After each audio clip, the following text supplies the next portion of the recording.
สบายและสวัสดีมุสุกุทุกคนพบกับข้าพเจ้าก้าวสองปลายศาสนานะกับบรรยากาศตอนเช้าๆวันนี้ทุกคนวันนี้ฮันสิพาทุกคนไปบุญหวานทั้งแบงทุกคนเพราะว่าพาลูกๆนะไปถอนศิลปะมีร้าน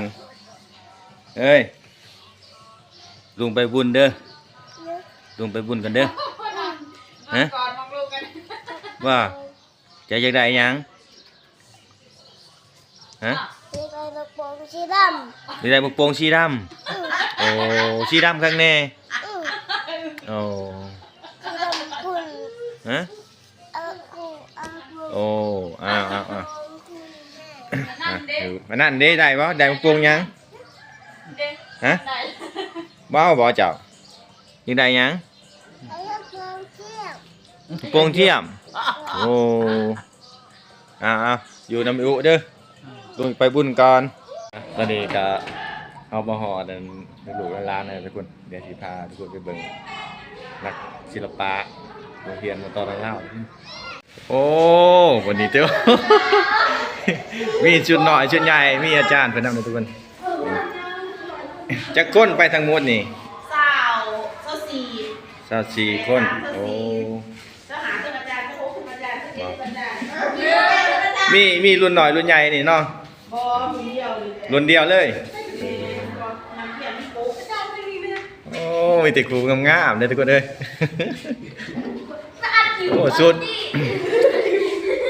สุดครั้งนี้สุดเท่าไรสื่อนี่สุดนี่200,000เลยเด้อแต่ว่า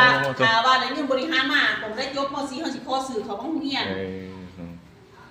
บ่อยากให้เขาถิ่มเข้าฟ้าสินะนี่เป็นจานคันทลีเป็นดูแลชีตเป็นผู้แต่งหน้าแต่งตาให้แต่ละคนตกสูตรบ่นะอาจารย์ทางนี้เด้เป็นเจ้น่ะนั่งฟังข่าวฟังข่าวอันนี้ใบเพิ่นฟังข่าวเฮียนของม.ใดม.3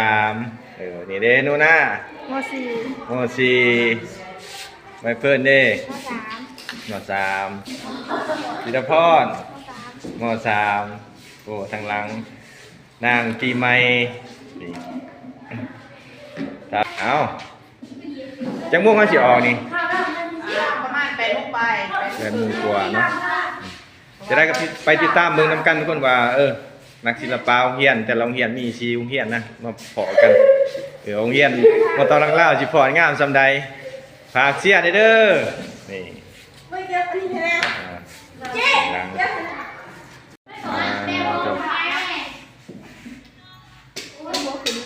จุดจันคันเพิ่นเด้อนี่ชมงามอาจารย์ก็งามเนาะไอ้ลูกศิษย์งามๆเนี่ยเอา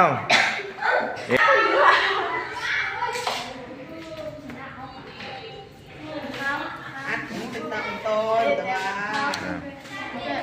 เป็นบ่ซุปสับอัดจะมาขบวนยามีเกาะนี้ไปน่ะเกาะโคไปซื้อเลยเนาะนี่ก็ยังงามคือกันเลยเอาแล้วค่ะเก่าพงลูกหน้าเดี๋ยวเก่าก็เป็นเก่าที่มูที่ลูกยกลังทางนี้ยังเลิก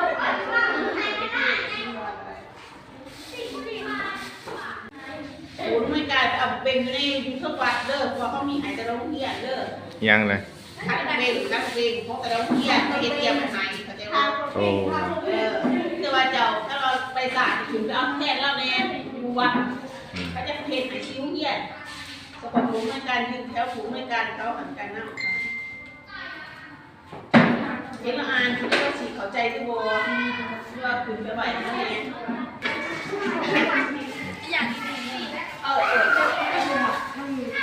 ว่ายังนี่โอ้ขบวนแห่ขบวนศิลปะโรงเรียนมาตอนล่างๆโอ้สีสันดีงามดีคักนี่มาเลยเป็นบ้าพวกแกเปลี่ยนแล้วหรือว่าเต็มหูถือว่ามื้อนี้หันเฮาบ่ได้เข้าป่าทุกคนเพราะว่าสิไปนำกระบวนการศิลปะนะ แต่ว่างานที่เฮาสิไปนี่เป็นงานที่ว่าให้พาป่าสามัคคีทุกคนเพื่อสร้างพัฒนาและสร้างพัฒนาวัดวาห้ามกับการศึกษาเฮาอะไรทุกคนเพราะว่าเฮ็ดเป็นกระบวนการทุกคนเพราะว่าในกลุ่มโรงเรียนในกลุ่มบ้านนะทุกคนเป็นกระบวนการเฮ็ดแล้วก็ไปถวายสังฆทานวัตถุปัจจัยนะต่างๆสังฆทานต่างๆนะประกอบส่วนต่างๆเพื่อบุญกุศลนั่นแหละทุกคนเฮ็ดพร้อมกันสร้างก็ว่าเกินว่าหยังช่วยกันเฮ็ดช่วยกันสร้างเมืองบ้านจึงเจริญทุกคนอันนี้ก็เป็นจิตใจอันหนึ่งที่ว่าเฮาเฮ็ดด้วยความบริสุทธิ์ทุกคนแล้วก็ศรัทธาที่ว่าเฮาได้เฮ็ดต้นบ่แห่ต้นนะเฮ็ดต้นแต่ว่าแต่ละโรงเรียนแล้วก็แต่ละหมู่บ้านนะทุกคนแล้วก็ส่วนบุคคลก็ต่างหากนะไปถวายให้ วัดแห่งหนึงทุกคนอยู่ในคือบุญก็เป็นบุญบ้านแน่แหละขึ้นป่าในเฮ็ดในมือเดียวกันนะแล้วไปติดตามเบิ่งนำกันทุกคนแต่ว่าเฮาสิไปเบิ่งคือกันว่ามันสิเป็นจังได๋ในงานสิใหญ่ซำใดนะทุกคนแล้วก็สิม่วนซำใดว่าทางศิลปะก็มีทั้งศิลปะภายใน4โรงเรียนทุกคน4โรงเรียนไปพรนะมีโรงเรียนมตนังลาวแล้วก็โรงเรียนพวกเฮาทุกคนแล้วโรงเรียนมตลักกะสิบโรงเรียนมตพุนสูงโรงเรียนใหญ่เนี่ยก็คือโรงเรียนมสดานทุกคนรู้ว่ามสดานเป็นในเขตนี่เป็นว่าเป็นโรงเรียนที่ใหญ่นะนั่นน่ะก็เป็นโรงเรียนมตซื่อมตคือมัธยมต้นทุกคนมัธยมต้นโรงเรียนมตนังลาวแล้วก็มัธยมต้นโรงเรียน มัธยมศึกษาต้องต้นมตพุนสูงแล้วก็ลักกะสิบนะแล้วก็มอันนั้นมสดานนาเล่าคือพากันไปเพราะว่าบรรดานักศิลปะเฮากับทั้งหมดกับประมาณ20ปลายกว่าคนนับทั้งครูอาจารย์อย่างกันนะที่เฮาสิพากันไปนะครับรถก็แจ็คสิพอกันอยู่บ่รถคันเดียวเด้เพราะว่าก็อาศัยบ้านแน่แกไปส่งทุกคนโอนมันแล้วได้12ล้านได้12ล้านโอ้ ผู้นี้ไปสอบรถแน่กระดองลูกแน่ผู้นี้ เช็ดเนาะ เดือน3ล้าน ยิงเลย3ล้าน แก่บ่แก่เฮาสิไปเอาเด้อให้บ่เกี่ยว เห็นไหมเอาจากน้อยที่นั่งกากันเบาเด้อดูทางในก็เต็มแคบโอ้ทางในทางหล้างครับนี่จะปูงามจะจงงามนี่อ้าว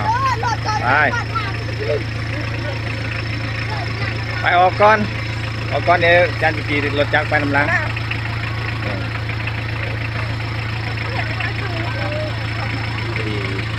ทั้งหมดเจ้าไปก้นนั่งรวมล่ะนั่งรวมนั่งรวมเด้อ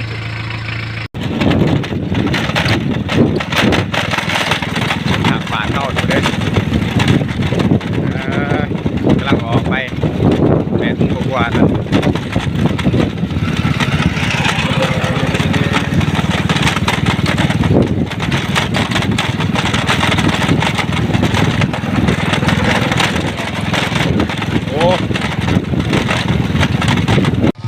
วันนี้มาจากโรงเรียนได้นี่ลักกะซิบโอ้มีมาเล็กเพื่อนทุกคนเลยลูกกันล้านมาโอ้ในกระบวนสบายดี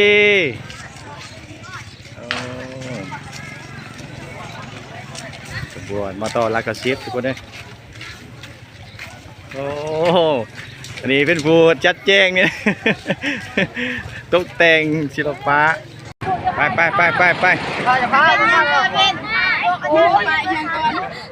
นี่มาสมทบกัน2 โรงเรียน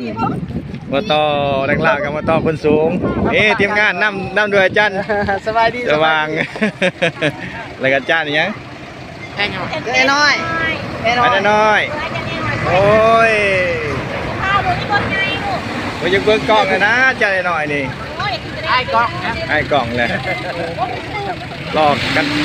ข้ามถนนไปก็ได้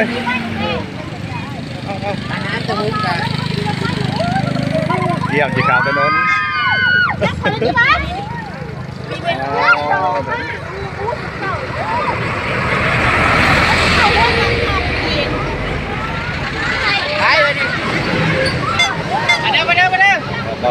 งไปลาดไปตามไปเลย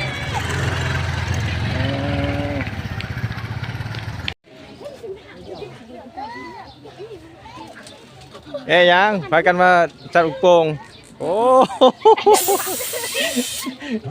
เอาจัดลูกโป่งก่อนจะไปพรศิลปะมาเล็กตัวนี้เอาเบิ้งไผจะชัดแม่นกว่ากันเอาเบิ้งนั่นโอ้ย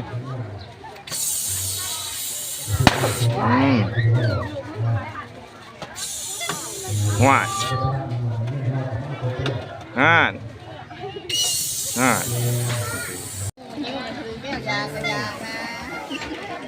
ก่อนจะคืนงานนี่เสื่อมกำลังก่อนกินย่างเลยเกินเนี่ยว่าโอ้ยไอ้ของถึงงานจิวกล่องเลยนี่เอากินโลดกินเบิ้งเสียจำได้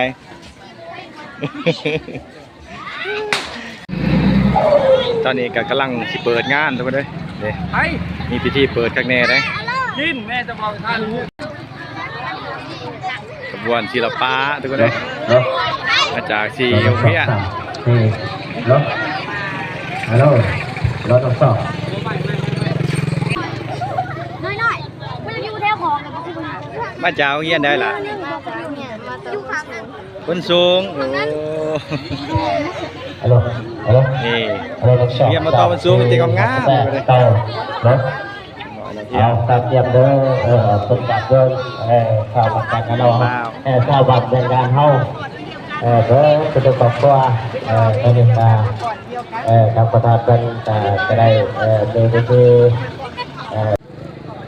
ดิปโลดนะจอดแก้วท่ายับไปไหนเนาะ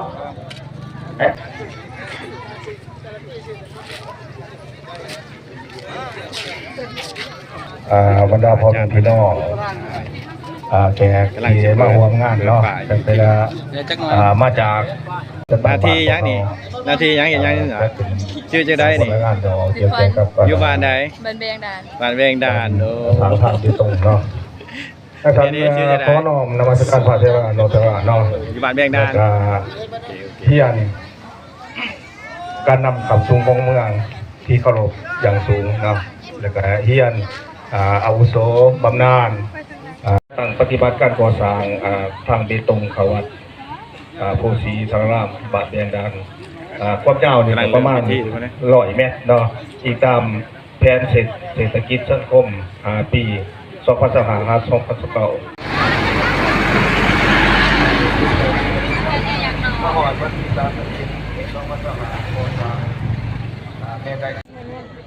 การประกอบส่วนจากภาครัฐก็อยู่14 ล้านกีบโอ้มีแต่หยิมงามๆเด้อมาต่อบนสูงอยู่เด้อเป็นรวมทั้งหมด146ทั้งลาวทั้งล้างโอ้ทุกคนเฮาเหยียดเด้กระบวนการเฮก็ได้นำใส่ขึ้นเป็น146ขณะทางพระครูบาอาจารย์จนกำลังเปิดพิธีแล้วครับมีทานเจ้าเมืองเพิ่นนำทุกคนเด้เป็นสิริมงคลให้แก่คนญาติโยมชาวบ้านแวงดานเฮาเมื่อจุดของพ่อเอาพระจักรเชิญท่านเจ้าเมืองแล้วก็ท่านศาสนาท่านหูทายหูกำจะทานเอาเจริญพรท่านเจ้าเมืองท่านแล้วก็ท่านในบ้านเด้อทั้งหลังเอาน้ำมองมาเห็นได้หนึ่งอยู่นักมองขนาดทรงเลยกับทานเจ้าเมืองเอาไว้ทานชุนทรทานชุนทร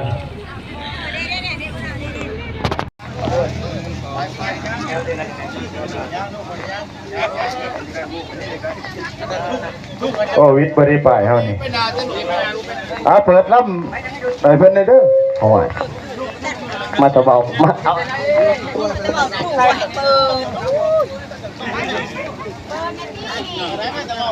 เขาอบน้อยหนึ่งเนาะเขาซกกระแดดที่กัน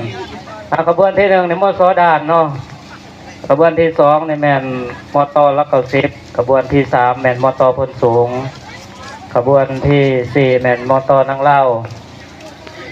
มอบอาจารย์ค่ำเนาะแล้วก็ครูอาจารย์ ที่นำพานักเรียนมากะเข้าไปตามขบวนเลยเนาะต่อแถวเลยเนาะต่อเขาเลยเนาะขบวนที่หนึ่งมสด่าน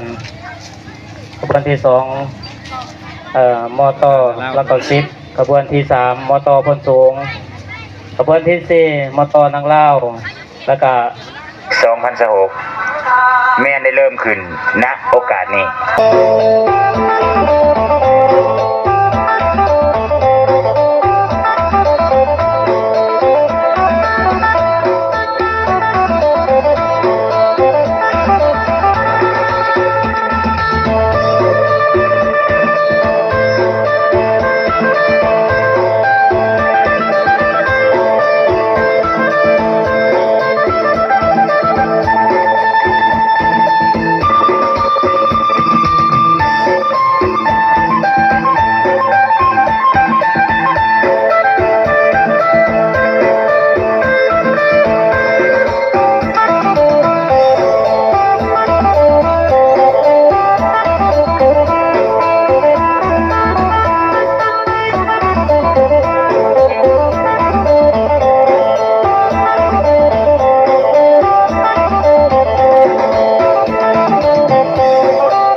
จ็บก่อน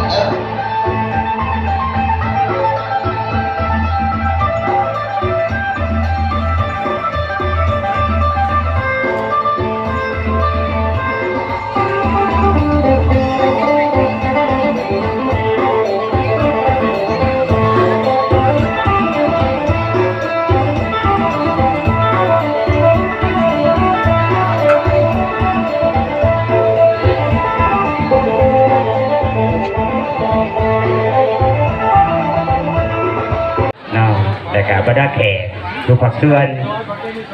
ที่มาร่วมงานอยู่ในมื้อนี้เนาะ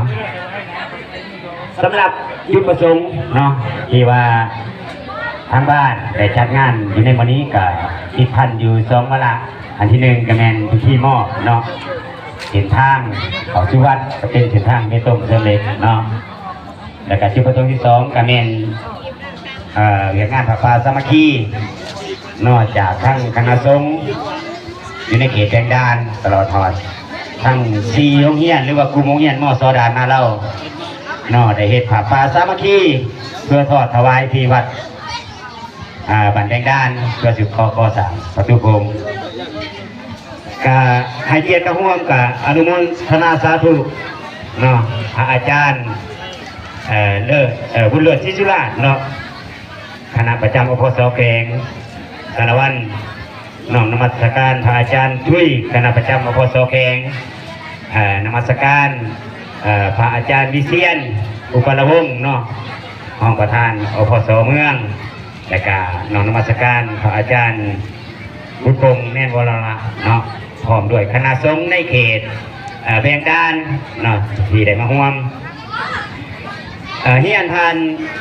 เวิร์นเมืองศรีวงศากรรมการพรรคแพงเลขาคณะบริหารพรรคเมืองเนาะเฮียนทานไสสนาศิทวัฒน์ห้องเลขาพรรคเมืองเนาะประธานคณะกรรมการปกครองเมืองนครเพ่งแล้วก็เฮียนมายังคณะประจำพรรคเนาะกรรมการพรรคเมืองบรรดาหัวหน้าของการบรรดาครูอาจารย์ทั้ง4โรงเรียนภายในกลุ่มโรงเรียนมอสอดานนาเล่าและกับบรรดาออกตนญาติโยมเลขาหน่วยภาคนายบ้านแต่ละบ้านเนาะที่ได้เสียสละเวลาอันนี้พุทธามาร่วมพิธีบุญในอยู่ในมื้อนี้เนาะบทที่1ก็แม่นมาจากมอตอพุ่นสูงเป็นบทถวายผ้าป่าสามัคคี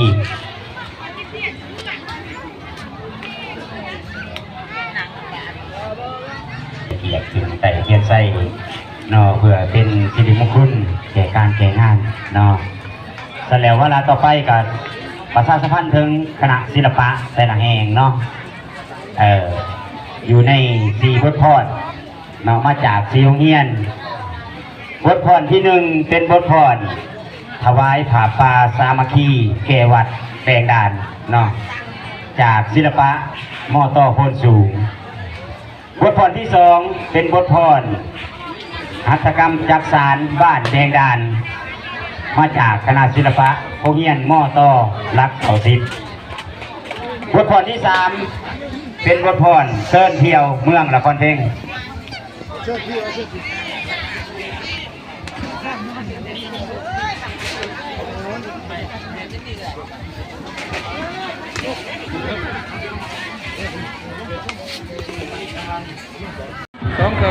ตอนล่าง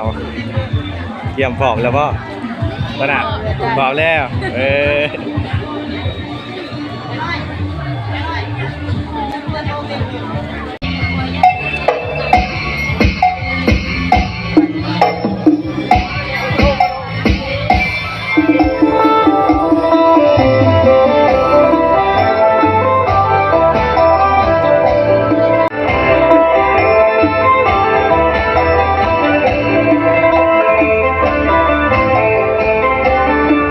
ศิลปะมอสอดานนาเราให้เกียรติออกแบบและก็ประดิษฐ์บทพรโดยทางอาจารย์นักขับเป็นราศีเนาะอันนี้ก็เป็นทีมงานมาจากมอสอดานนาเราสอดานนาเล่า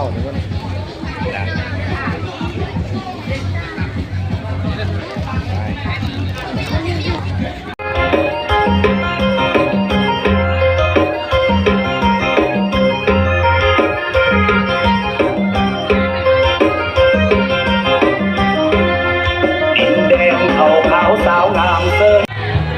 เชิญชวนเด้อทางมอตอนางลาวเนาะคนสีมาล่ำมหาอำนาจมาป้อนมหาอำนาจให้ฟังถือว่าเป็นหนึ่งเดียวในโลกเด้อเนาะ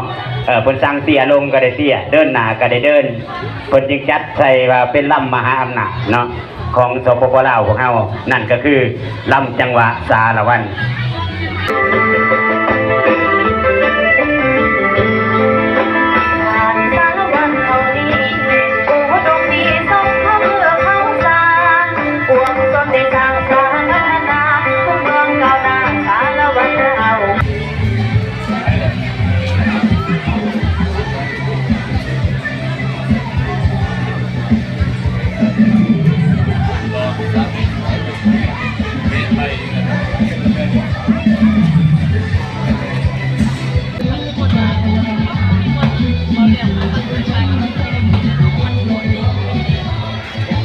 อารามสถานที่นี้ก็ดี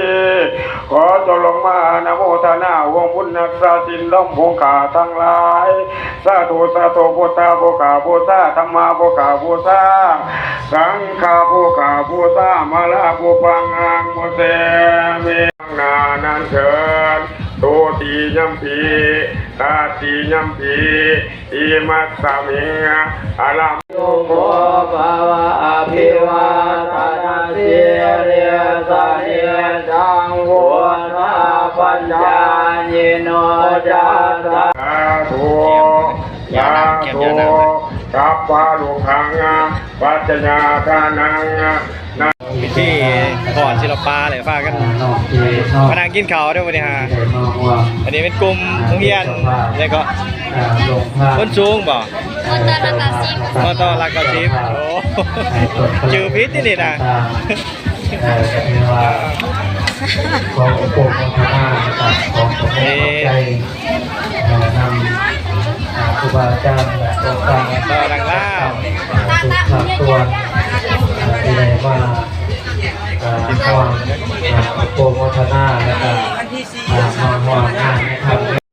นี่กูบ่าวอยู่เฮียนได้ดิดานนะเล่าศิลปะนี่จะจบงานนี่ดิเฮียนของมอไหนเนี่ยโยของม.2 ม.2หรือป.2โอ้นี่คิดว่าป.2